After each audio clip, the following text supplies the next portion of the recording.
everyone, welcome to DTH Decoding the Hindu. So it is day 20th in the series of important questions for UPSC Prelims 2023 and other PCS examinations like UP PCS, HPSC, RPSC and many more. So if you are preparing for any government exam in which current affairs are used to be asked, then you are at the right spot in order to check your preparation level in the current affairs section, and I would suggest write down your score in the comment section so that you will get to know where your preparation stands, and consider yourself prepared only if you are able to answer all the questions correctly. So let's get started. But before that, I would like to request you that if you have not subscribed my channel yet, then please do so. Also, if you like the video, if you are liking the content that I am providing you, then please do like the video as well. So let's get started. First question is, the term anthurium that was recently in news refers to. See, it is a very important question. Mark it, because it was very much in news and it could be asked in any of the examinations of 2023. The term anthurium. So A, regional dance of Meghalaya. B, a festival of Mizoram.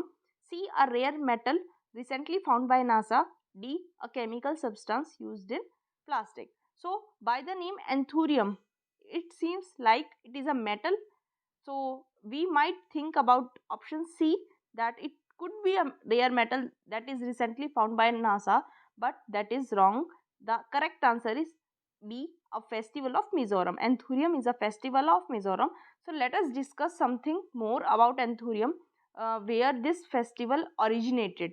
So a women innovator from Tiruvananthapuram, Kerala has developed 10 varieties of Anthurium. Anthurium is a flower also, and by the name of this flower, a festival is celebrated in Mizoram. Anthurium is basically the name of a flower, and why it was in news? Because a women innovator from Tiruvananthapuram, Kerala has developed 10 varieties of Anthurium of flower with high market value by cross pollination. अब Anthurium के बारे में थोड़ा सा देखते हैं. And Anthurium is a vast group of beautiful blooming plants available in a wide range of colors. This is a very important line. काफ़ी सारे कलर्स में ये अवेलेबल हो जाते हैं. Anthurium एक one of the best domestic flowering plants है. ये डेकोरेटिव पर्पसेस के लिए भी यूज़ होता है, प्लस इसका जो सबसे इम्पॉर्टेंट यूज़ क्या है कि ये सराउंडिंग एयर को प्योरीफाई करता है, और जो भी हमारे एयरबॉर्न केमिकल्स हैं हार्मफुल, उनको भी रिमूव करने का एक काम करता है, जैसे कि formaldehyde, ammonia, toluene, xylene, allergens, इन सबको ये रिमूव करने का भी काम करता है. That is why it becomes important. Its importance of removing toxic substances from the air.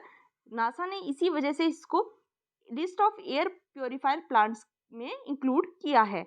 Anthurium की ज़्यादा इकोनॉमिक इम्पोर्टेंस इसलिए भी हो जाती है क्योंकि एक तो दिखने में बहुत सुंदर है, आई कैचिंग और ब्यूटीफुल इसकी एक प्रेजेंस है, इन्फ्लुएंस है, और ये एक गुड मार्केट प्राइस वैल्यू इसकी पाई जाती है. That's why it has higher या फिर लार्जर इकोनॉमिक इम्पोर्टेंस. कुछ फीचर्स हैं एंथोरियम वेराइटीज़ के.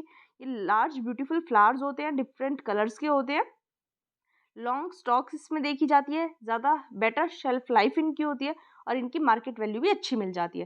तो ये एंथोरियम के बारे में था, इंपॉर्टेंट था, आपको पता होना चाहिए. Next question is, consider the following statements about PM Pranam promotion of alternate nutrients for agriculture management योजना. इंपॉर्टेंट स्कीम है ये, आपको पता होना चाहिए. First, it has been planned to reduce the use of chemical fertilizers by incentivizing states. Second, the scheme will have no separate budget and will be financed through the savings of existing fertilizer subsidy under schemes run by the Department of Fertilizers. Which of the following statements is are correct? A 1 only, B 2 only, C 1 and 2, या फिर D neither 1 nor 2.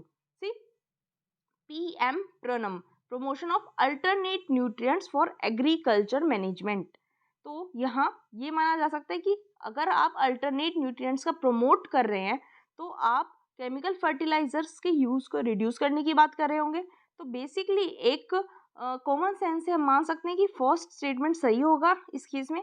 Second statement क्या कह रही है कि इस scheme का कोई सेपरेट बजट नहीं होगा और इसको जो एग्जिस्टिंग फर्टिलाइजर सब्सिडी है उनकी सेविंग से ही फाइनेंस किया जाएगा.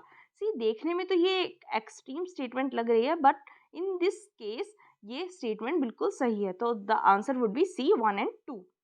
Moving to the next question. Prapti portal was launched by A ministry of education, B ministry of science and technology, C ministry of power या फिर D ministry of agriculture. So the answer would be C ministry of power. Prapti portal के बारे में थोड़ा सा देखते हैं। प्राप्ति का मतलब क्या है? Payment, ratification and analysis in power procurement for bringing transparency in invoicing of generators. प्राप्ति पोर्टल को 2018 में लॉन्च किया गया था सो दैट जो भी पावर परचेज की ट्रांजैक्शंस हैं जनरेटर्स और डिस्कॉम्स के बीच में, उनके बीच में ट्रांसपेरेंसी लाई जा सके। और किस मिनिस्ट्री ने इसको लाया था?